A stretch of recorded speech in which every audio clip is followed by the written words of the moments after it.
Hello, and welcome to The Alt Left.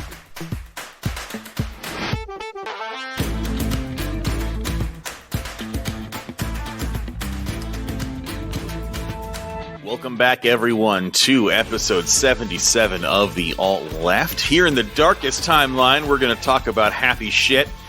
I'm just kidding. The world is on fire and everything's terrible. And helping me dance around the flames is I'm Chris, and is my good friend Matthew Jumbo Johnson.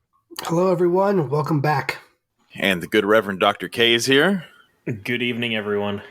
But we have some special guests. First of all, we have Heather Schmidt from Schmidt Talks joining us. She's a political commentator and knows her shit. Thanks for having me. She knows her Schmidt. Sorry. She knows her Schmidt. You're never up Schmidt Creek when you're talking to Heather. And also we have with us Pat from Trickle Down Socialism, another intellectual powerhouse joining us. Welcome, sir. Thanks. That's a little bit steep there, that description, but I appreciate it, Chris. Always fun to talk to you. Absolutely. So everything's awful, right? Yep, everything sucks and life is horrible and let's go crawl in a cave and die. But that's really broad, right? I mean, obviously everything's terrible. We have a terrible Supreme Court. There's still a pending world war going on. Inflation is insane. There's, Nazis around. Everything's awful. So we're going to have to narrow it down to an awful thing. And we did skip last week for our own emotional well-being and yours because you were already zero time to even recover from it. Like we got one bad thing and then the Supreme Court was just like, oh, you want some time to rest? No, here's a bunch of other horrible shit we're going to do. Yep. But so we really need to talk about the Supreme Court, especially the Roe v. Wade decision and the Supreme Court's badness in general. As for anyone who has been living under a rock or is Amish, I don't know how you're getting this podcast, but if you are somehow, if you happen to be on Rumspringer this week and you've turned into the alt left, yes, the Supreme Court has decided that a woman's right to body autonomy is no longer a protected right.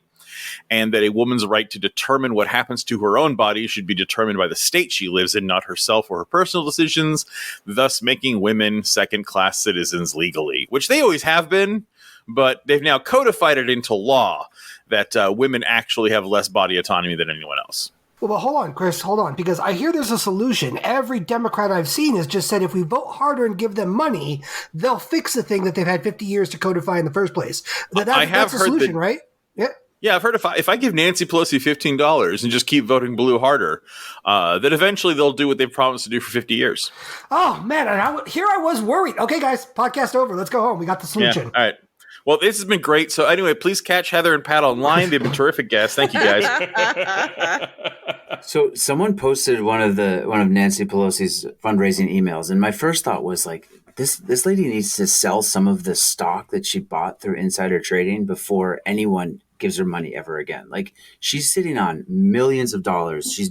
The way she invests, she outperforms market average by like untold measures that, stock experts. It's almost like she has a hand in knowing what the market's going to do. It's almost like she has some insider information. You know what's so insulting about it too is that she sends these fundraising emails out, but then she's out campaigning for anti-choice Democrats. Like, literally as the ruling was coming down, she was sending out these text messages while she and Jim Clyburn were flying to, I think it was Texas, to attend a campaign event for their primary for someone who was pro-life. And it's like, how can you be such a fucking hypocrite? And I've met her daughter, Christine, and it's like, there's just no accountability with any of them, nobody ever calls them out on these hypocrisies, right? And what are they doing in the end? Nothing. They're out campaigning for anti-choice candidates while at the same time fundraising off of people's suffering. I mean, this is causing suffering and it will continue to. So and it just goes to show that this has nothing to do with gender or politics or political affiliation, that this is class struggle. Yeah. The reason why Nancy Pelosi and women in the Democratic Party, who should absolutely be giving a shit about the body autonomy of their constituents, don't. The reason why they don't is because they are of the higher class. This is class struggle over and over. These are wealthy, powerful politicians, and the actual issues do not matter. What matters is oppressing the poor. Well, I just wanted to point out, too, it's not just Nancy Pelosi. In this whole week, Biden's really come out there and been like, we got to stop this. This is horrible. And then in the back end struck a deal with Mitch McConnell that he would endorse a pro-life judge. Like this, and this is what blows me away. And again, I posted on this on Twitter, but this is supposedly the most progressive president we have ever gotten. And while he's trying now to campaign off of this horrible, horrible event, is now making backroom deals with Mitch McConnell in order to put more like the thing that literally caused all this, Biden is doing more of it. No one believes that oh God. No one believes that they're the same fucking person, honestly, but no one believes that Biden is the most progressive president ever. Like, it's been a scare tactic by the right, and Biden has tried to sell him as this, but like, hey, remember when I worked with that black guy you liked? That makes me the most progressive guy. I have tokenly lifted up 2 women of color, and therefore I am, by damaging any possible, idea that they actually achieve these positions on their own merit, I'm going to take credit for the advancement of 2 women of color, and that somehow makes him progressive. And I know you're not suggesting that. No, liberals think that. No, absolutely. To be honest, the Ketanji Brown Jackson appointment would be big if the Supreme Court had not completely discredited itself over the last month. Like, right. It's now like a meaningless institution, or it's worse than that. It's like, it's building fascism is what it's doing. So, okay, to get a little bit into the history of it, though, it's like the Supreme Court was actually supposed to be powerless. Like, that's the thing. It's like a lot of people don't realize that when the Constitution was written, the Supreme Court was never meant to be an equal branch of government. The Supreme Court was meant to be a small piece of the federal judiciary, which was a co-branch of government. The Supreme Court was like the first rulings they ever did were like land disputes and tax issues, and like they literally were just like the Third Circuit couldn't figure out a solution, so you guys fucking make a decision. Like, and it was over petty little shit, like someone stole someone's cow. It was ridiculous.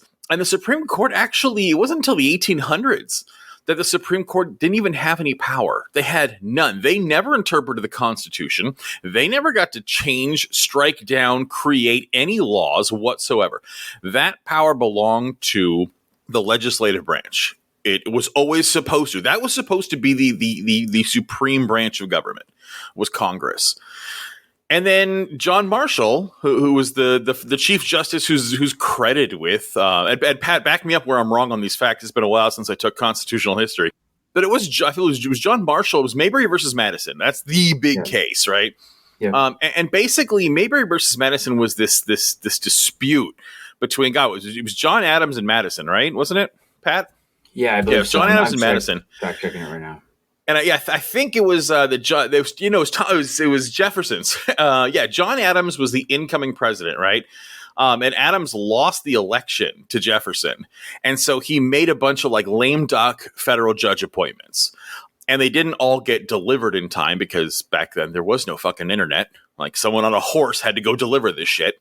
Once Jefferson took over, he didn't want to issue these like 10,000 appointments this guy made, saying like, no, this is bullshit. He just did this at the last second. I'm not going to honor them. And so it went all the way to the Supreme Court. And basically, that's where you get John Marshall basically acknowledging like, yes, it is illegal to not give these guys their appointments because the president appointed them. But basically also saying that they didn't have, that the law was against the Constitution to allow it. And so therefore it never should have happened in the first place. And this sounds really weird and convoluted and who gives a shit. But what you're seeing is for the first time ever, that's the Supreme Court saying this law that Congress put through will not be allowed, and struck it down. And that's huge. And that has kind of always been shown, is that John Marshall's the one who made the Supreme Court the law of the land. I was having a conversation today where someone's like, oh, could the Republic really just feel like republics are fragile? And yeah, had everyone not gone along with this, it wouldn't have happened. I mean, the Supreme Court also struck down the Trail of Tears. Right. And the worst president in American history is not Ronald Reagan. It's not Donald Trump. But the worst president in history was Andrew Jackson. Hands down. Right. Yeah. And he put the trail here. The Supreme Court said, no, you cannot do this. You cannot violate treaties and dislodge these sovereign nations and force them on a death march. And Jackson is quoted, and this quote is up for debate as to whether or not he actually said it. There's no primary source for it. There's reliable sources say he didn't. Some say he didn't. But his actions still followed through. That basically his quote is, the Supreme Court has made their decision. Let's see them try and enforce it. And then he marched the army down to Georgia and forcibly removed the natives after the Supreme Court said he could. So, like, all it takes to stop the Supreme Court is everyone saying, no, fuck off. Because they're just a few people in robes. There are a couple of geezers in robes. That's all it is. But ever since John Marshall, the Supreme Court has been labeled as this almighty force. And we need to recognize that people are like, oh, the founding fathers wanted this. No, they actually didn't. They did not want a handful of elites running the country. I think the problem, though, is that you have no one with any will to stand up and say no. You know, who's going to do that? Is Joe Biden going to do that? Fuck no. Yeah. None of them are going to do that. How would you even do that now? Like, I understand how they did it back when, early times of our country. But how would you do that now? How would you stand up to the Supreme Court and tell them, no, fuck you, this is what we're going to do anyways? Quite easily. You issue an executive order making that a right, and then you literally march the army to enforce it. Well, and I agree with that. But what I'm saying is, like, no one's going to do that. Yeah. Joe Biden sure as fuck isn't. Congress is not going to be like, nope, we're going to go do this anyway. Like, it's just not going to happen. Yeah, but you said, how could you? That's how Brown versus Board of Education was enforced. Is they passed Brown v. Board, ended segregation. The southern states went, no, we're not doing it. And the president was like, okay, I'm sending troops. But you have to have someone. You have to have someone strong. Yeah, he's just not strong enough. He's just.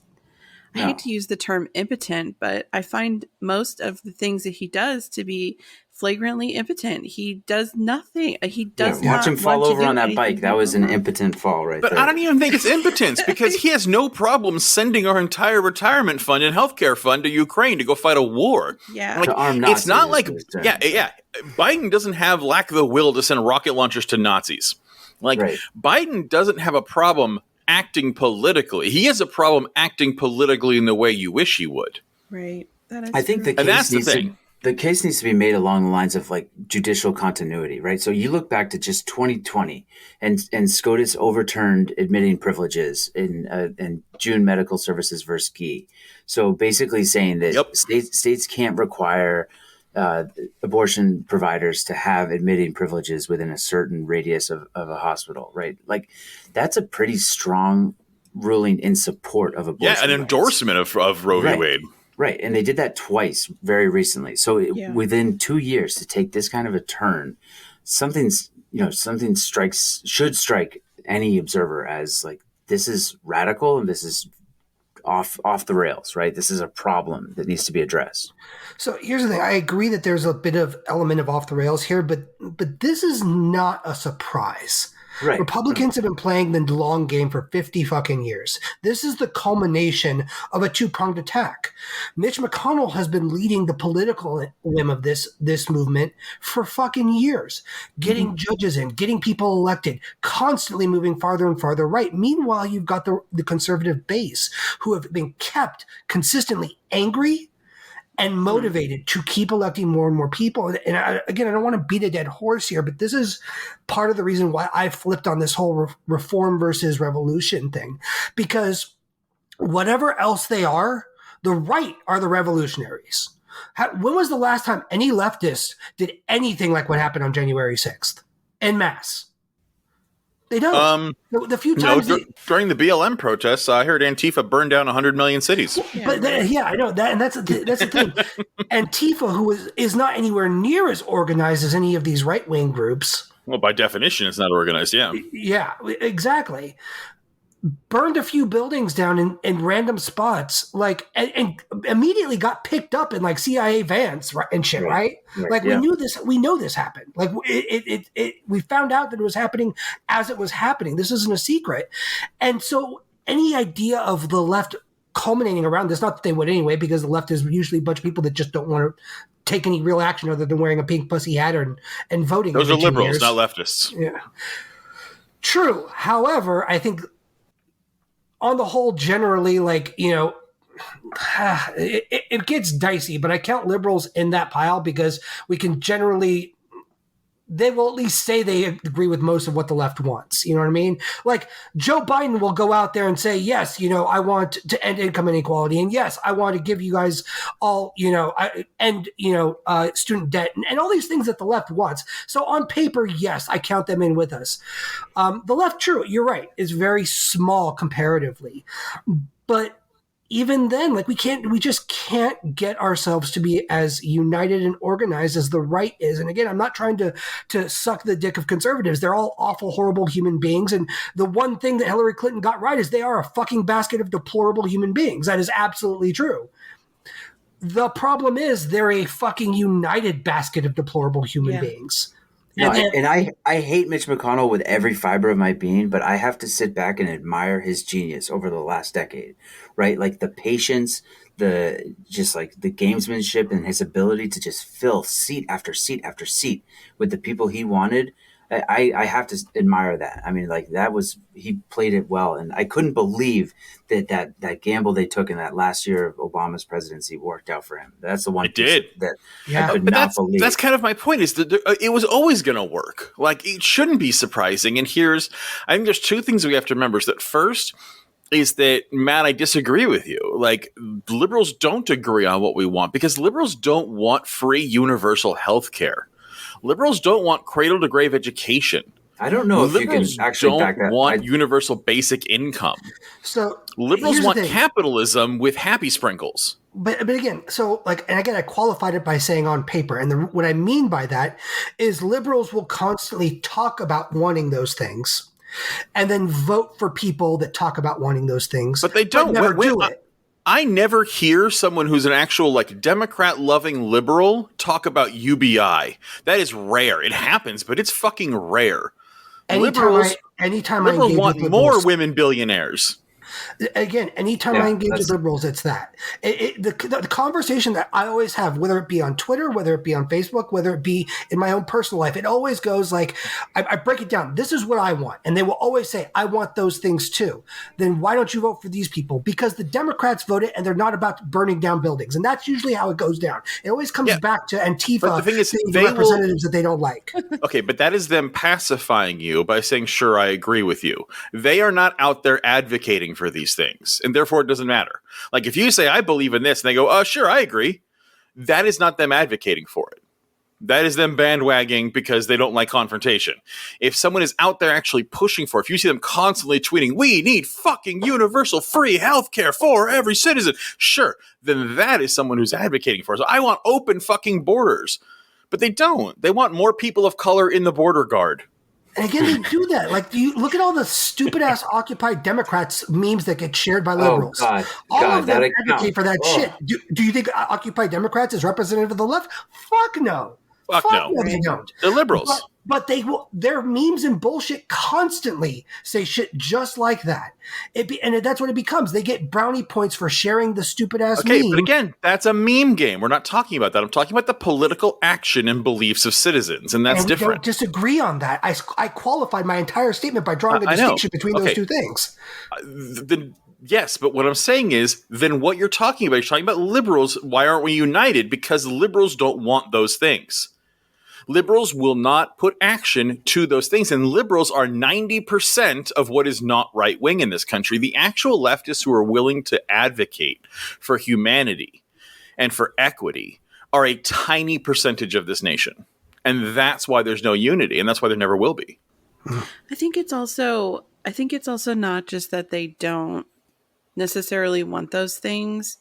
It's that I think that because I worked for the California Democratic Party over a decade ago, but what I learned pretty early on is that the differences that between the Democratic Party and the GOP is that no one in the Democratic Party actually wants to do anything to get those things. Like they may believe in UBI, like you said, on paper or in principle, or they believe in, universal health care, but they really just want to go to garden parties, right? And have their Michelle Obama book club meetings Chris and calls it just wanting fundraise. brunch back. That's what Chris always refers to, is they just want brunch back. Like, that's what it is. Exactly. They want to go to brunch. Yeah. And so I think that in principle, they maybe want those things, maybe in an abstract way, or yeah, it sounds nice. But when it comes down to like actually going out and like, yeah, protesting, or, you know, going to a city council meeting and, you know, advocating for something like housing or for UBI, like a UBI program, or, you know, running for office, like locally, the Democratic Party is not finding anyone to run for office. They are literally where I live in Southern California, just north of Los Angeles County. They are literally on Facebook right now begging people to run for any local office, and no one will do it. Like, we have people that are sitting on city councils that are going to go unchallenged because nobody is interested in even running. No, because Democratic politics are garbage. So they just don't want to do it. It's about glamour and prestige, and it's not there for those types of offices. And that's one thing that the Tea Party did very well in the first couple years of Obama's presidency, is they filled every goddamn vacancy they could, every seat from the ground up. And that's where their power is derived from, right? Democrats aren't willing to do that, the nitty gritty, all of the less glamorous political positions. They're not willing to run, just like you said, Heather. That's a great point. And let's be real, that like losing to stuff like Roe v. Wade is not a bad thing. Like, okay, so this happens, right? What do we have? This has been turned into a giant fundraising and voting campaign again. Yeah. Like, losing this shit for the Democrats isn't bad for them. In fact, losses are great for the Democratic Party. Yeah. And so that's why another reason they don't give a shit. The Democratic Party doesn't care about Roe v. Wade, just like the Democratic Party didn't care about marriage equality. They didn't fucking care. They were happy for don't ask, don't tell, and to make tiny little things. They were always going to be like, well, at least we're not as bad as those fucking Republicans over there. And that's always how it's been, until finally gay rights become such a mainstream issue that even some straight people are getting pissed off. Like, oh, never mind, rainbows everywhere. But that's what it is. Until they're forced, they will not. And they will always use their losses as a fundraising and voting opportunity. So the Democratic Party has no fucking interest in actually doing something to fix this decision, because they can use this for the next 10 years as a fundraising tool. Oh, there have got to be a whole lot of advisors and strategists within the Biden and Pelosi and all those administrations who said, wait, this is a bonus, right? Like, they saw this as, they said, like, our numbers are in the tank. We've really shot the bed in these first 2 years, but we can really run with this. Sorry, well, that's just it. They're celebrating right now because what happened 3 months ago? 3 months ago, all anyone was talking about is how the Dems are going to get fucking creamed. Mm-hmm. You know, I could tell by the way that the media was covering shit. They really hoped that January 6th committee was going to be a boost to them. And while it is, it's not enough to make them win, because Biden is grossly unpopular, and that's part of it. And I don't think this is going to even be enough, because progressives are pissed. I don't think progressives are going to be like, okay, I'll stomach it and vote for Biden again. I don't think they are. Nor are they going to vote for any other liberals in local elections. The Dems are still going to lose. They're going to use this to campaign, but my prediction is that this year they're going to lose and lose big. It's going to be bad. And we may very well have a Trump-DeSantis ticket running in 2024. And I'm pretty sure they're going to win. Chris, you and I were calling this back in 2019 when fucking Biden first started running. We said it. We said Biden's going to win. He will do nothing, and then right after him, we'll get somebody just as bad or even worse than Trump. Well, he's doing less than nothing, though. Like Heather said, he's making deals with McConnell about pro-life judges, and he's also sending all of our fucking money to Ukraine to arm Nazis. Like, stop it! Just fucking stop! Like, and do something. Again, fight for us in some way, shape, or form. Show us that you're fighting for us. But why? It's really stunning. It's really stunning to watch him say, and I'm going to be announced. Like the other day, he was giving some speech about something, and he said, and in a few days, I'm going to be announcing another $800 billion. Or he gaffed at first, and he said billion, and then he said, no, sorry, $800 million. for security assistance and humanitarian aid. And I literally just I screamed and I shut my computer because I just fucking stop. Right, Yeah. right. What? The student loan Yeah. debt thing is such a no-brainer. Like, you want to win in the midterms, cancel student loan debt. In its entirety. Entirety. None of Yeah. this bullshit 10,000. Cancel all student debt. That And would medical be debt. Medical debt. Yep. If he did that, I guarantee you he would win. The Democrats would have a blue wave like they've been wanting. But they won't fucking do it because, again, I'm going to quote Chris here. Democrats are just conservatives with a coexist bumper sticker. That's all they fucking are. That's all they are. Not only do they not want to, but let's be real. They would lose a big portion of their donor base. Like, don't get me wrong. Nancy Pelosi wants your fucking $15. Oh, yeah. But she's not Bernie Sanders. That is not the limit of her fundraising. Right. And you donating is icing on the cake. The real money comes from the banking industry, the loan industry, Wall Street. These financial institutions have a vested fucking interest in never-ending debt. To forgive student loan debt would guarantee the Democratic loses all Wall Street and banking funding. And they won't. It's just that simple. They just won't. Yeah. And they never will. The idea that Biden was ever going to forgive student debt is a fucking pipe dream. It's so exhausting for them the student loan thing is exhausting, not to me personally, but just to watch how they try to say, oh, well, we did, technically forgive some for people in public service. And it's just no, that's not what you said. Just give. That's not what we asked for. That's not even remotely what we asked for. Yeah. It's exhausting how they try to fiddle with words and try to because it's manipulative, right? Mm-hmm. And I feel like that it's the same way with the way that they are dealing with getting back to Roe versus Wade and the overturn is they say okay, yeah, women's rights. Oh, but no, I don't support the nuking of the filibuster. Okay, yeah, I'll do anything for women. Oh, but no, I'm not going to expand the court. It's it's actually exhausting. Real quick. I want to pick your brain on that one though, because I don't know anyone who's not a liberal who's in favor of expanding the courts. And so if you are, that's great. I want to ask you some questions because I think it's a terrible idea. Same. And I want someone to prove me wrong. Oh, I don't really care. That's the problem. Okay. No, fair enough. Okay. You're just talking about a lack of action then. No, I can't really argue. I can't really argue in favor of expanding the court, just like I can't really argue against it. I mean, I don't know. I support it. I think it's a good idea. And there you go. I'll tell you why. All right, Pat, let's go. You and me, buddy. You want to fucking go? Step outside. So when they settled on 9 justices, it's because at the time there were 9 federal, courts of review. Now we have, 13 circuits? Yes. Yeah. 13 circuits. Why not match that to the number of justices? Because the moment we do that, Republicans are going to turn around and add 18 more.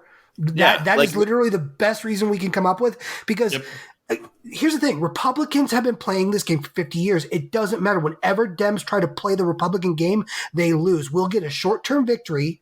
Republicans will gain power and then stack the deck back in their favor tenfold. That is the reason why I'm not in favor of that. Dangerous precedent. With Democrats across the U.S., in the demographics we have right now, I swear that if Democrats started fighting for the working class, we could never see a Republican majority in Congress again. But that would require the Democrats to be the party of the working class. This is right. It would require that. But the FBI is not going to allow that. That's a huge if. But if you really look at it, this is the last gasp of a dying breed of people. You look at Gen Z and try to look for conservative support among Gen Z members of our society. It's not there. That would require them to actually start voting too. Right. Well, what are you talking about? Gen Z? Every single time a block hits voting age, the voting numbers go up. This idea that young people don't vote is actually horseshit. They don't vote as reliably. It's not as reliably and consistency as the elder, but that's every generation, and it has been forever. But that's no different than what it was 80 years ago. Yeah. I mean, if you look at Sanders' primary numbers, the polling never matched the actual turnout because of the gap in that Gen Z voting bloc. Yeah, but again, the boomers were the same way. The boomers didn't vote when they were 18 like they vote now. No, that's right. But I You also know, I mean, think and that that's just part of the human condition is that 18-year-olds are poor and they're working and they're not as dedicated to entrenched political issues as old people are. well, I think you also need to look at, what is going to make them apathetic. Like I have an 18-year-old and she's also apathetic. She's not really apathetic about voting, but she's apathetic about college. Why? Because she has no hope. I don't see a lot of Gen Z having much feeling like they're really represented in their vote. And I mean, How could historically, they? when people Everyone vote, that they're voting for is 4 times their age. yeah. Well, and I would also point out, I think to speak to what Kay's talking to, I've seen a couple of Pew Research polls and things like that. I think per capita, there's been a few instances where the younger generation just hasn't matched, but there's also a lot of correlation between their feelings about how much their vote matters versus how much they vote. And as the generations get younger, and again, this may be true for all generations, I don't know, but millennials and Gen Z especially have the most apathetic view towards voting and how much it actually does to help. And again, I get that. And most of them make up for that by their activism. They're the most active this generation there is. But to go to what Kay was saying, I think that's kind of what he's referencing is while they are the most active politically, they also, I think, do the least voting. Is I think if I'm remembering it right, I have to look up the I don't know. the poll that I found, but I think that's what Kay's talking about. I think in 30 years, you're going to see that become completely opposite. In 30 years, you will see millennials be the largest voting bloc because they'll be the largest old people population. Yeah. You know, I agree with that. Yeah. Yeah, it's a perfect fucking, XY curve. But I think another thing, like Heather kind of pointed out about this, like apathy for good reason. Like again, like college, yeah, of course, college tuition rates have skyrocketed compared to income. Everyone has a fucking degree now. I don't know about you two, me, Matt, and Kay, right? Matt and I both have bachelor's degrees. Neither one of us use them in our current job, and Kay makes the most money out of all of us and doesn't have a college education. Like this idea that you need to go $1 billion in debt to get anywhere is a boomer dream. And sometimes you do. Like, okay, for instance, like Pat has a master's in history and he's a teacher. He's an educator. I have a bachelor's. I'm going for hopefully eventually a double master's in both history and social work to make those part of my career. But right now what I do is wonderful. I love what I do. I do social work now, but it doesn't actually require my bachelor's degree at all. Like I got that for me, and so I could eventually make a stepping stone later. But like I could have just never gotten that degree and still had the job and income I have now. And it wasn't always that way, But a college education used to be a novelty. Now it's being sold as a bare necessity, and we're being told that now you have to get this thing that is worth much less and will now drive you 6 figures in debt. And we have politicians that agree with that, and this idea of we need them to vote. It's like, vote for who? Like, please tell me the fucking candidate that has anyone in Gen Z's interests in mind. Tell me the candidate who gives a shit about any issues facing the upcoming Gen Z generation, because it's zero. There's not a single fucking Democrat that gives a good goddamn about anyone between the ages of 16 and 35. There just isn't. They don't fucking exist. The best example is climate change, right? Like Lake Mead is half full right now, and Biden just opened up his mouth about opening more drilling permits in Alaska and the Gulf of Mexico. Are you fucking serious? Yeah, because that's what we need. The world is on fucking fire. Yeah. And you're talking about more drilling in places where we've had significant oil spills in the past. It just makes me sick. I mean, it was Obama and Biden that created the Standing Rock crisis, where they absolutely refused to. And again, this was a no-brainer. Yeah. It's not like Biden had, or it's not like Obama had to, sorry, they're fucking changeable because they're both fucking war criminals. Well, no, that's not true. Obama's not a rapist. Biden is also a rapist. But beyond that, they're both bastards. And the two of them could have, again, no-brainer. They didn't have to write legislation. They didn't have to do anything special. All they had to say is, oh, there is literally a treaty already in place. We are simply going to direct the DOJ to enforce the treaty. Yeah, and it would have been over. Instead, they were like, but there's a lot of banks and oil companies that really want this fucking pipeline. So, sorry. It was such an easy case to make, too, because it's such an inefficient way of like harvesting oil. Dirty, tar sands. You have to do so much just to get usable oil from it. It's just like It could have been such an easy case to make. Yeah. But no, we'd rather shoot at protesters who are protecting their way of life that they've been practicing for millennia. Yeah, and this is the president we have. He was vice president during that time and completely endorsed it.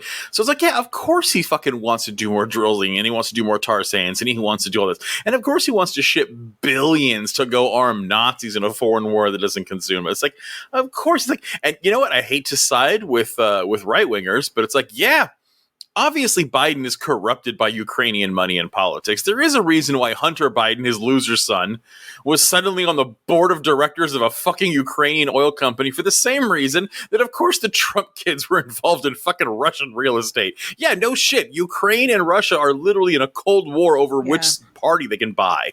And Biden's part of it, too. They're all fucking part of it. And so it's like, yeah, no, millennials and Gen Z will eventually become the dominant voting parties in 30 years. But even so, like, who cares? What are we voting our way out of on this? Because any candidate, any political party or candidate who could make a difference will be assassinated. End of fucking story. There's a reason why there's not a Martin Luther King party. There's a reason there's not a Fred Hampton party. Like, there's a reason these don't happen, because anybody who actually starts causing social change for the working class is murdered. That's what happens.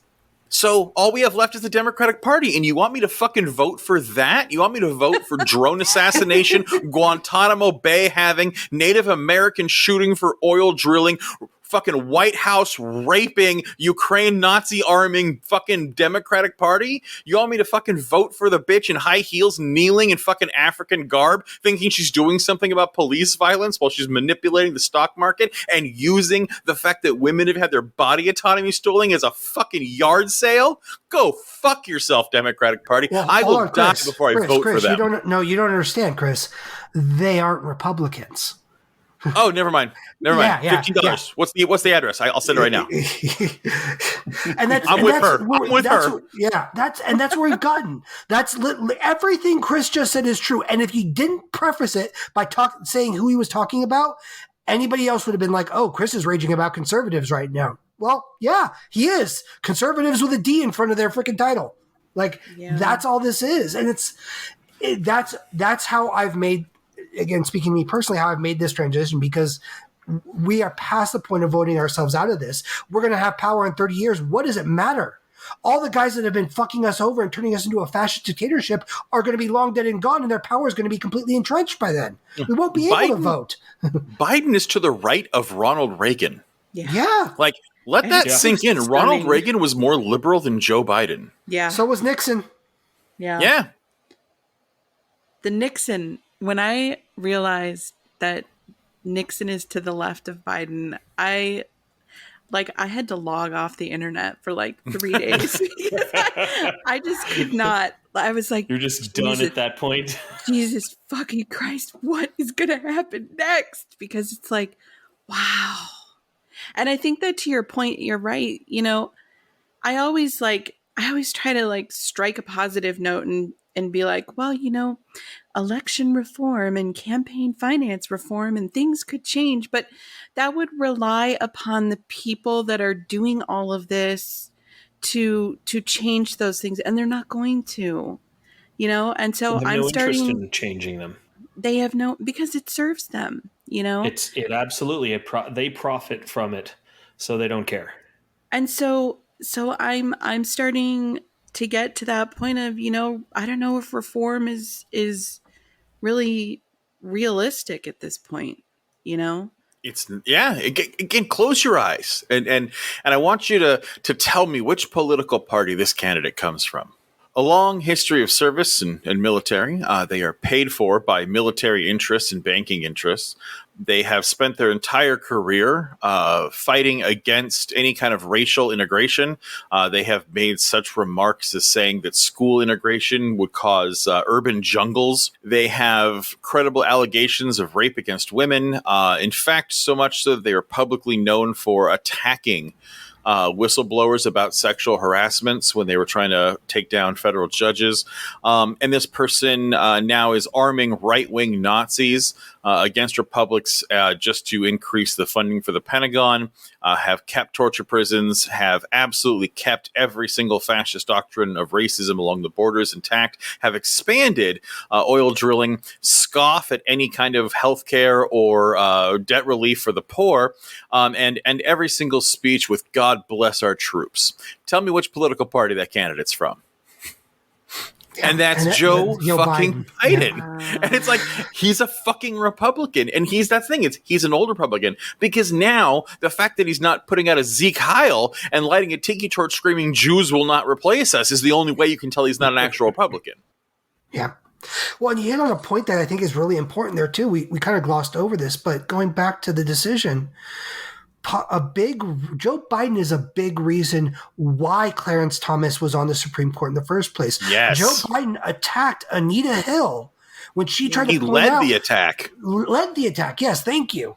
Anita Hill, when she came out about Clarence Thomas's history, Joe Biden helped get Clarence Thomas on the bench. Okay? Like, you cannot be, if you are not looking at this Supreme Court decision, getting pissed off at Clarence Thomas and then immediately turning around and getting pissed at Joe Biden, you need to reevaluate your position on politics because they are linked. You cannot support Joe Biden and then say that you hate the decision by Clarence Thomas or what Clarence Thomas said or did. You can't. They are linked. This is the president we elected because he was supposed to be better than Trump. And here's the thing. I'll give this one to you guys. I agreed with people that he wasn't going to be worse than Trump, but guess what? He was. He is. Like, this is worse than what we got with Trump. He has fixed nothing that Trump did, except for allowing trans people to die for a country that hates them. That's the one thing in his pocket. And he has done things even worse than Trump. Trump didn't get us into a fucking proxy war. Like, yeah, and it feels dirty that I'm giving an attaboy to Trump. But if you just look at the facts, pull your stupid political dogma out of it. Look at the facts. Look at policy. Look at what's being done. If you take the D and the R out of it, they're indistinguishable. Well, and to think that Biden's going to morph into some type of fighter for women's health is just asinine. Because when Roe v. Wade first came out, he said he thought it went too far and that women should not have the sole right. He's been pro-life, for most of his career. He only switched because of political expediency. It's just he met this with a shrug. There's no way he didn't do anything but just shrug when this decision came out. There's no way he's upset about it. As you all mentioned before, this is a class issue, right? Anyone with any sort of means can do what they need to do to make sure their daughter gets an abortion if they need it. So it doesn't affect them. And it's just, there's just no hope that he's going to turn on the jets and actually fight for this, right? It's just. Oh, I was just going to say to Pat's point about him being pro-life. I think I just can't take anyone seriously that says, oh, well, he's pro-life for him, but pro-choice for others. Like, no, he's fucking pro-life. And everything that he will not do, I believe, is directly a result of that. You cannot separate your bias from what you are willing to do and to not do. And I think he doesn't have it in him, Yeah. Because he doesn't care in the end. Yeah. And I think an important distinction to make between him and Obama is that Biden is not very bright. Obama's a smart guy. Biden is not smart. There's not a lot going on upstairs. So these issues are looked at in a very simplistic black and white sense. He's not looking at nuance. He's not digging into data. He's not reading multiple authors on any subject. None of that's happening. He's just going with the flow and following the path of least resistance as often as possible. The dude is 80 years old, almost 80 years old. Like, let's be real here, okay? By the time he was 60, he was long past the time for anything to really change. His stances in life had been made, okay? Probably before that, most likely. Most people, we've got data on this. There's a certain point at which your ability to change as a person is going to diminish, okay? The older you get, the more entrenched in your ideals you're going to be. In general, yes, there are exceptions to that, but there's absolutely. also 20-year-olds who can't change. But yes, the mean. is what you're talking about. Exactly. And so this idea that when he was running, that the Biden we were getting was somehow drastically different than the Biden from the 1980s, this is the reason why we were so pissed and against this, because it's the most ludicrous thinking possible. But it goes back to Democrats. They just want brunch back. They just wanted that feeling of normalcy. That they, sorry, say it again. Garden parties. Exactly. Garden parties. Yeah. While Reagan was the devil. Yeah. We got 4 years of the orange Cheeto, and they just wanted a reprieve. And there's Biden talking that good old boy shit and let's unite. And it was the thing that pissed me off. It was just a different version of the Obama hope and change bullshit. He didn't say hope and change. He just took those words out of his speeches, but it was the exact same thing. It was a carbon copy. And we saw what happened when we fell for that shit with Obama. We got neither of either. So, like, and again, we're right back here where we are. And now it's up in the air if he's even going to run. Like, I keep hearing back and forth. Even he, I think, is on record as saying there's nothing been decided yet. When he ran the first time, he was like, I really don't want to do 2 terms. Yeah. Yeah, they forced him to do it. Like, that was the thing. He was like, they wheeled him out of the retirement home to stop Bernie Sanders. Yep, that was exactly it, because the DNC doesn't want to be the party of the left. They are a conservative party. They have been since the 80s, since the Reagan era, and they don't want to move back because it's made them all filthy, fucking, stinking rich. There is not a single politician, even AOC and Bernie, they have profited from their positions. There is no legitimate reason they have for changing. Even AOC, and again, I like AOC. I think she went into politics for all the right reasons, but she's become as much a part of this broken system as any of them have. I mean, we could give Bernie props for being on the right side of history for most of his life and for fighting, and he's got chops, but he's still been trying to change a system that has been fundamentally broken from the beginning. And how far has he gotten? If you tally up the score, we haven't gotten anywhere. We're back to where we were in the 50s. Fair enough, but Bernie has awoken more people in this country than you can. I don't think you can point to anyone who has done more than he has in the last 10 years. I will give him that. And that's where I think I will never not like Bernie and AOC, but I have come to the realization that I think that as politicians, they are ultimately just as ineffectual as the rest of the Dems. And a lot of people make arguments about, well, it's because they don't have the numbers and they don't have this. And okay, maybe I don't necessarily agree with that. But at what point do we stop giving them a pass? At what point is it enough progressives in there that we can stop saying, okay, you didn't have the numbers this time, or okay, you gave it up, but you got this in return? At what point do we start demanding more of our politicians? Yeah. At what point do we start saying, I elected you to do A, and you're not doing that, you're making compromises to get F? Well, I'm sorry, but Bernie's one of the few that I'll go to the mat defending. And that's because he'll show up in meetings when there's a worker grievance issue and he'll fight on behalf of those workers. And he's still doing that. And that's, and again, that's outside of his role as a senator, if you want to look at it technically. So You're right in saying that he's very, hasn't been able to accomplish nearly as much as we'd hope within the political arena. But the man is fighting for the working class until the day he dies. Yeah. Now, I have a love-hate with Bernie. So I have an issue with Bernie because when it came to the DNC, twice now, he was folded like a fucking lawn chair. Yeah. And that's the problem with Bernie, is he's the most progressive liberal I've ever seen in my life. But at the end of the day, he kowtows to the party. He sees the greater good of the Democratic Party over the Republican. And I understand his logic. Again, it's not that he makes an illogical argument. He's basically saying, look, it's this or the Nazis. And I get it. And I don't hate him for it. But it kills me that he has backed down the way he does, because he should have gone the way of Wallace. Because this isn't the first time the Democratic Party has done this. Look up Wallace in the 40s. The Democratic Party had a Bernie almost 100 years ago. And they did the exact same thing to him. But on the other hand, I will say that people want to be like, oh, AOC is the new Bernie. No, she's not. In fact, we actually got into an argument with someone on our Twitter where they're like, well, what do you want AOC to do? I'm like, I want her on the fucking holding a torch on the fucking steps of the Supreme Court, leading a mass movement. That's what I want AOC to fucking do if she wants my support. Like, and they posted a picture of her in her cute little blazer speaking into a microphone at a a rally that had police permits. Like, give me a fucking break. Bernie Sanders, we got video of him being dragged off a lawn by cops, for fighting for race equality. You don't see AOC doing that. There's a big tweet today that went around. AOC got her nails done in support of women today, by the way. Look that up on the fucking news. That's the performative activism we get from the squad. Yeah. Like, even Ilhan Omar, who's my favorite of all of them, she's amazing. Like, she's the only one who's willing to be like, hey, Palestine exists. But, like, even she falls short every time. And that's, again, it goes back to you get in line with the party, or you'll be shot, or Nancy Pelosi will shove you into the poorhouse. It's one of the two. There is no one I can rally behind. Again, and Bernie, I'm with Pat. Bernie's the one exception I'll make because, again, he will actually show up at a warehouse and be like, who wants to chain themselves to some machinery? Like, Bernie's fucking down.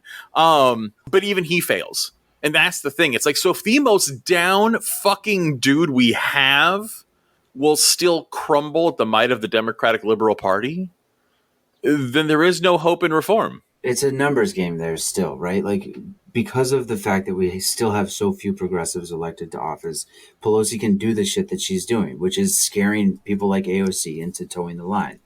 And, until we have a bloc that can actually push back hard enough to scare Pelosi into giving them some leeway, we're going to be but that block will be defunded and they'll support conservative Democrats even at the local level. Like, that's the thing, is this runs so deep is that Democrats spend millions of dollars making sure that even grassroots movements can't succeed.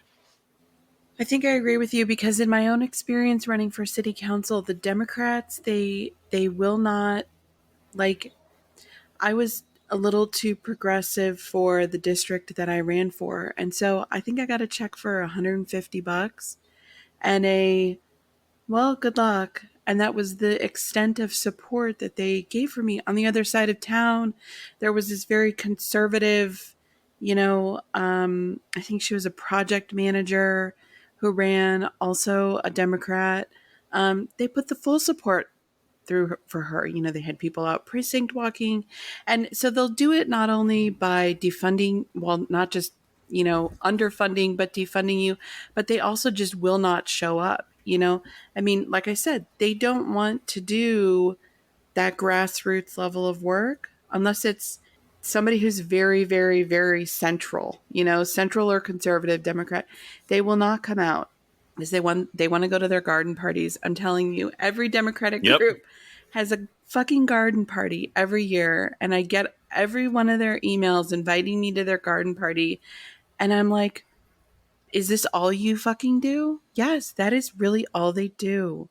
Oh, I'm sorry. I just got a breaking news alert as we're doing this. Texas has now blocked abortion. Oh. They just they just lifted the ban for the 1925 ruling. Oh yeah, I see that. Supreme Court just wrapped up. Yeah. Yep. So Texas is now an abortion-free state. Yeah. Because women aren't people. Luckily, they can get pretty high-quality healthcare just south of the border in Mexico. So, like, and abortions.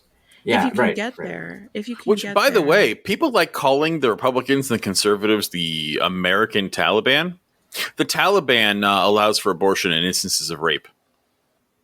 Yeah, we are literally worse than the Taliban. The health of the mother. Someone tried to slander someone and said, like, try to have that done in Iran. And she was like, I would have been able to. Like, this. What are you talking about? No, I was saying just think about that. I saw a video that actually, I think TikTok or Twitter took it down because the woman on it was talking about how the Taliban allows for abortion. And these social media companies took this video down as misinformation. And I'm like, wait a minute, but that's true. The Taliban has more progressive policies on abortion now than some states in the United States. What the fuck are we doing? And I think that's just the start too. I completely agree. Our right is as bad as it gets. This is, I mean, the Supreme Court has also allowed tax dollars to be used to fund private religious schools. We don't have we lost our fourth and fifth amendment rights within 100 miles of the border. We've decided Miranda rights aren't suable anymore. Like, we've decided the federal government can't really enforce any climate change laws either. So we're just totally and screwed. They just took up a case that Moore versus Harper case. I don't know if you guys saw the news about that. The Supreme Court announced, I think Thursday or Friday, that they're taking up this case, Moore versus Harper, ahead of the 2024 election. And essentially, it would allow for individual state legislators to overrule the popular vote. So, like, say in 2020 when Trump, it got down to Georgia, right? And Trump was calling and bullying the Secretary of State or whatever, but Biden won Georgia. If the Supreme Court favors in favor of the legislature in this Moore versus Harper case, the state legislature of Georgia could just be like, well, fuck the popular vote. We decided we're giving our electors to Trump anyway. Right. They can wipe out the electors and appoint a whole new slate of electors if they want. That's going to happen. Like, because that's been in the playbook for a while now. And if the Supreme Court doesn't do that this cycle, it's going to happen in our lifetimes. Like, elections are going to be taken away very soon. Yeah. Like, that's why whenever I hear people talk about voting, and it's like, fuck your voting. Like, voting can do damage reduction, which is great. Like, I'm never going to say don't show up to the polls. Because you should show up to the polls, because the polls do things like feed children and allow for school funding and infrastructure funding, things that actually feed, clothe, house, and keep people alive. You should always go and vote, because it fucking matters, and good gets done and lives get saved. However, voting can do good. It will not solve the problem. And this idea that we can just elect our way out of this is wrong. I'm sorry. There's a fascist takeover happening. And it's like, again, I've been saying this for years. People always saying like, well, if I had lived in 1931 Germany, it's like, you wouldn't have done shit. Yeah. Because it's happening fucking now. The brown shirts are red hats. We have people marching with tiki torches. We have laws that say you can run over protesters you don't like. Women don't have rights over their bodies. The Supreme Court decided this week that the federal government and state governments can prosecute crimes on native soil, which is against the treaty doctrines. Like, again, we have concentration camps at the fucking borders. Like, it's like this gets old, but it's the same shit. We are living in a fascist police state. Your pussy hat isn't going to solve that. Neither's your garden party. It's just not. It's not going to fucking fix it. And it never will. And as soon and nothing will change as long as people still have the idea that we can vote our way out of this ever at any time. Like, right. It's not going to ever be a solution. Bringing a colander to a sinking ship is not going to bail it out. There are 2 points that push back against the voting will solve it argument, which one is the campaign finance system that we have. It's just ludicrous. It's legalized bribery is what it is. Yeah. And wait, real quick. Don't forget, Pat, you saw that what the Supreme Court said a couple weeks ago on that one, right? That now it's not just unlimited campaign donations. You can donate after the election is over. Jesus. Yeah, you could just keep writing checks. But the second point is what Republicans have done just recently. Like, they realized the Supreme Court is kind of out of touch and beyond rebuke in some ways. So they've got all these things done through the Supreme Court because they knew that there would be blowback if they tried to do this legislatively. So It's just, when you have something like that, it's all these massive setbacks that can be accomplished through an unelected body, then really, like, you have to question what good is it going to do to mobilize the vote, right? Couldn't agree more. Like, there's just, at a certain point, it's like it's no longer, and this shouldn't have surprised anyone. Trump campaigned on this. He campaigned saying, hey, I'm going to put so many federal judges in. It's going to be fucking great. Sieg Heil. We're going to have federal judges fucking everywhere. I'm going to pack all of our courts with people who believe us. And he even said it also when he was campaigning, that he was picking Supreme Court picks from the Heritage Foundation, which they exist solely to stop Roe v. Wade. Like, he was literally saying, I am pulling picks from the anti-abortion lobby. The fact that Democrats are sitting here going, I didn't know that was coming. Who would have known? I did. Everyone fucking did. Everyone but you fucking saw this coming. And his federal judgeship picks were actually, the American Bar Association stood up in multiple occasions and said these judges are unqualified, and they were way younger than typically they are, so that they have decades more on the benches that they've been appointed to. And for the American Bar Association to stand up and say, like, these people are not qualified, this is not a good choice, that was unprecedented. So, Heather, give me some perspective here as we wrap this up. Like, because here's a whole bunch of cis white men talking about how fucking devastated they are by this. Like, how are you maintaining your sanity with a government that has decided you're not a human being? So I think that's probably not entirely happening, first of all. Fair. I would joke like, well, a lot of Xanax, but I mean, for myself personally, I'm in California, and so for now, we're more protected in California than, were we in Texas. And so I think that there is a little bit of a disconnect still for me personally, or because of that.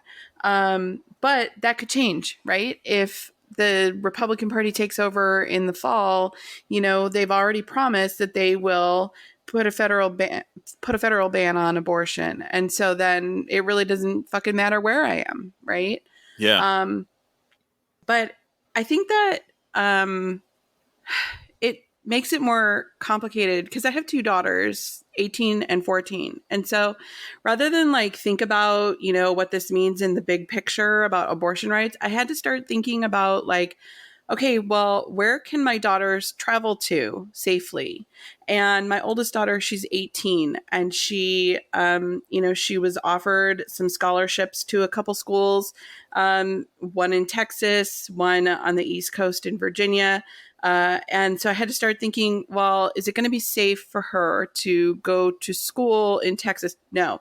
Would it be safe for her to go to school, in a blue state, but she would be traveling for sports? So is it going to be safe for her? Like, you have to start thinking about all this like complexity of life. And it's like, COVID made life difficult already and more complicated. And now this has just made everything, there's like more layers, had to have them delete their period tracking apps, had to teach them not to be Googling about things like that. It makes it more fucking complicated and exhausting, And I think that my experience as a woman in America is that women are they're not supported, not just in like our reproductive rights, but just in general. It's exhausting being a mom.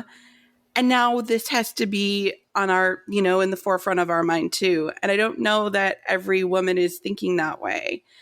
And so I think that exhausted is probably the best way to actually directly answer your question, is just feeling exhausted, because it's more bullshit we have to worry about and think about and plan out. And especially as a mom, the logistics for my kids.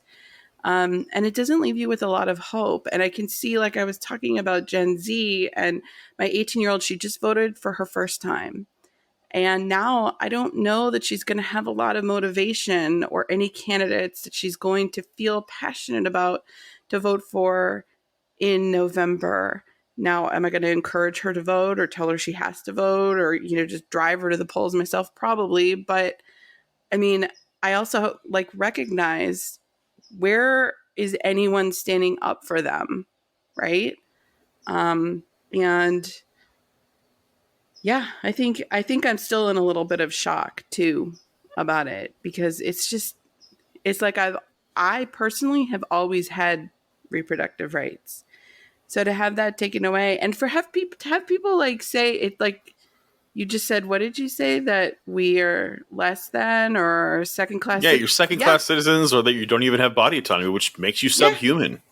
Yeah, it's true, but also at the same time, I mean, there's so many other things, like we don't get paid family leave to maternity leave. You know, we don't always have access to healthcare. You know, anybody that's been through family law knows that women are actually, you know, domestic violence victims. They, you know, kind of treated like second class citizens too. The burden of proof, you know, you basically have to have blood on the ground to prove that you were abused as a woman. So I don't know that it really changed a lot either in that regard. This is kind of just more of the same for women. Yeah.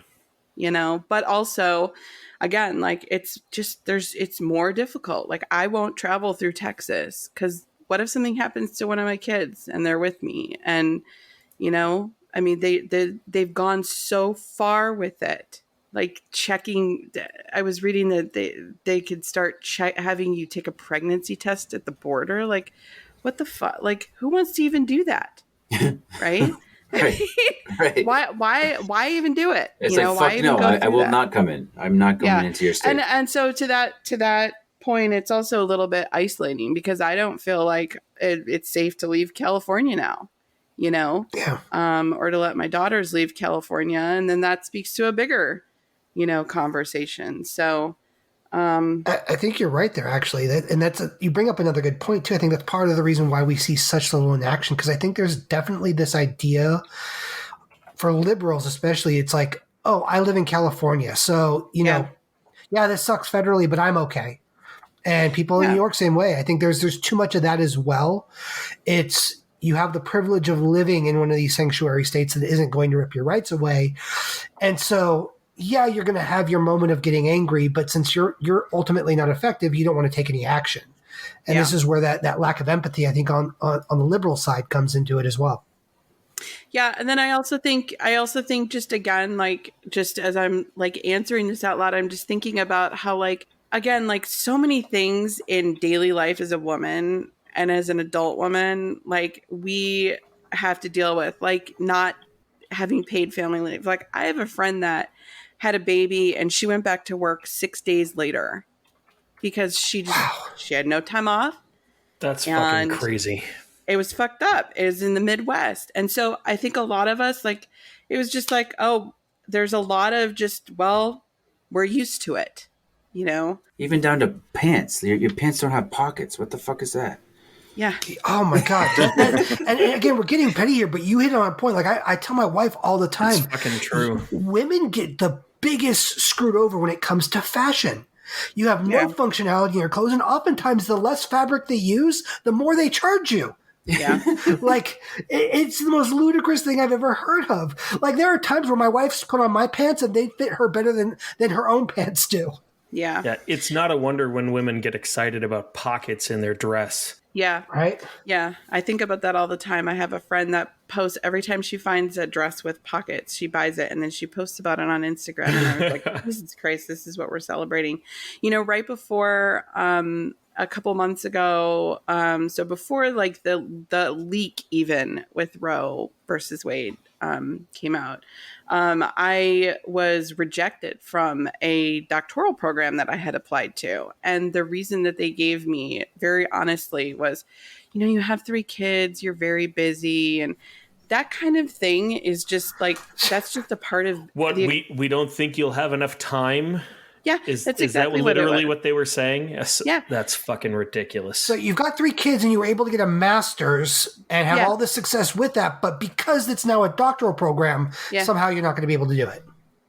But this is just like all of these little things. They're just little things, but they add up. And so when something like Roe gets struck down, you're like, well, that's another thing. You know, I'm angry and I am protected here in California for now, but it's just another thing. And it's unfortunate. I'm sure I personally will be a lot more upset when it is struck down federally or when they ban it federally, because I know that that's going to happen because I think you're right to your point, Matt. The Republicans are going to fucking destroy this November. We're all on the same page on watch that, how right? fast the filibuster quickly they give that up. And abortion will be banned federally. And then it really doesn't matter how much, Newsom goes up and codifies women's rights and talks, he calls out the DNC for not doing anything. None of that will fucking matter. Yeah, I mean, I am a cis white male, but I have 4 daughters, and this has just terrified me. I've been despondent and angry and just vacillating back and forth. And I think Heather makes a great point about what state you live in. I live in Massachusetts, which is, to be honest, dominated by centrist Democrats, but at least, we know that certain things are protected and that we have a robust state Medicaid program that, if you don't have a job, you have very good health care in Massachusetts. But, you make a great point, Heather. What happens when Republicans do take the House? Because they've shown their constituency that they're fighting for them, right? It's just such a basic, desire among voters is that we just want to see the people that we've voted for really put in a fight for us. And Biden, like we said before, is doing less than nothing on our behalf. And so that's where we stand. And it's just I think that, oh, sorry. No, go ahead. I think that Jen, the one thing I was thinking about with my daughter, who I said she just voted her in the primary, the California primary for the first time, because she just turned 18. They're more transactional. Like they want results for what they've done. Like their relationships are two-way streets. They do not accept one-way relationships. I just don't see them having much going for them. Who is standing up for them? I don't see anyone. So yeah, and life is more difficult for them too. I mean, I'm talking about how as a mom I have to worry about where my kid goes to college. My kid's thinking that way too. She's asking herself, well, do I want to accept this scholarship now? Because what if I'm the one of 3 women who is raped at school? I mean, just even thinking like that. But what if that happens and I'm at and that's school? Numbers we know of. Yeah. And exactly. all while that's going on, they're seeing record heat waves in India and Pakistan. They're seeing Arctic sea ice melting, and they're seeing Biden announce that just in the interest of gas prices in the fucking midterms, he's going to try to issue more permits to drill in Alaska and the Gulf of Mexico, which wouldn't even touch gas prices. And Elon Musk and Bill Gates are buying up all the rare earth minerals and water sources on the planet. Like, we are going to have resource wars of feudalism. Speaking of giving me hope, though, there was there was a valedictorian in LA who got up and just spewed vitriol at the Gates Foundation and at the fact that the Los Angeles Unified School District is now half charter schools. And I was just, as a teacher of traditional urban public schools, I was my heart was warm to hear him say all this. Yeah, and they tried I saw that on TikTok. It was amazing. They tried to cut his mic, and the crowd was like, "Let him speak, let him speak." And out of fear of what the crowd would do, they turned his mic back on. Just beautiful stuff. Beautiful stuff. Yeah, because fear surprisingly is a good motivator for those in power. Who would have thunk? When they're afraid of getting the shit kicked out of them or getting killed, it's amazing how quickly they act to just calm people down. It's almost like violence is really the only way to get what you want. I think we need to give say this kid's name. I need to find the tweet, but just to give listeners one hopeful thing to take away and maybe check out this video because it's really worth it. I just want to get that name before we sign out here because it is worth checking out. But isn't fear, to your point about fear, isn't that kind of why the Democrats aren't doing anything about, anything? I mean, again, it doesn't behoove them. Yeah. Well, and they're afraid of their donors losing interest in them, or that's just it. Because the idea of losing money and power is the real fear that they have, and that's not caused by us. That's caused by their donors. Yeah. So and that's kind of again another reason why I've switched over to the revolutionary side of things because there is nothing we can do financially to hurt them. They're going to win every time. because we've shown that they're going to win every time. They have to fear the base to the point that fear is greater than the fear caused by losing their donors.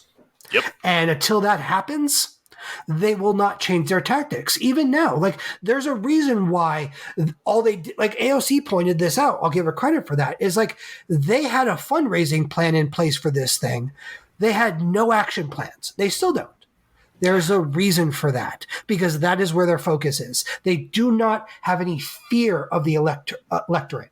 They have no fear of the voting base because they win every time. These tactics work. They have to lose. They have to lose repeatedly, and they have to start fearing for their lives. That is the only way, hypothetically, that a politician will ever do what the masses want, at least on the left. Yeah. If this had happened in France, France would be on fire right now. I agree with I mean, they literally rioted throughout every single major city when the country was changing the way their pension plans paid out. If they had taken away women's rights to body autonomy in France or in the UK, Big Ben would be burning right now. And I think we need that energy here. And I'm not seeing it. I got to tell you, I'm literally looking for decent protests to go to on the 4th of July, and there's none. I can't find any that aren't pussy hat parties. Yeah.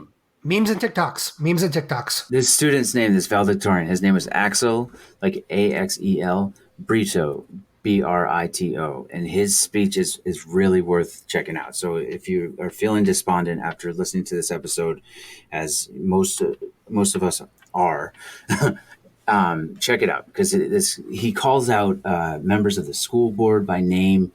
Yep. It just really, and they even really physically try to get him off stage, and he won't go. It's an amazing video. It's awesome. Yeah, it's only like 5 minutes. 7 minutes long. Yeah, it's worth your time. Awesome. Well, you guys are amazing. Thank you for being here with us. I know this was not the happiest of topics. I promise we will have you on when it's time to talk about, unicorns and oral, but like everything sucks right now. And thank you for being here on the depression wagon. I really appreciate it. But guys, if you, by the way, like these two, which again, I brought Pat and Heather on here because I've interacted with them on 805 before. I love these guys. They're amazing. Heather has wonderful insight and has an amazing opinion on almost every single take, even when we disagree.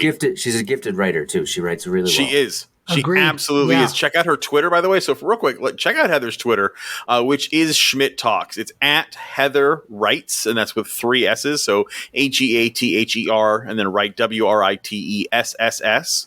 You can check out on Twitter. You can also find her on SchmidtTalks.com. That's SCHMIDT, like tango, another T, ALKS, SchmidtTalks.com. She is gifted. She's amazing. I really appreciate you making some time for us. Thanks for having me. Yeah, and also check out Pat. He runs the Trickle Down Socialism podcast. You can find them on trickledownsocialism.com.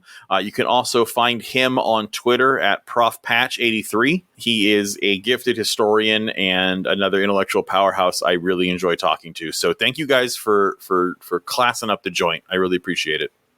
Thanks for having us on. It was fun to see you all operate as a team. It's a cool podcast you got going here. That was Oh, great. thank you. Thanks for Well, thank being you. here, guys. We will harass you guys and drag you back here again.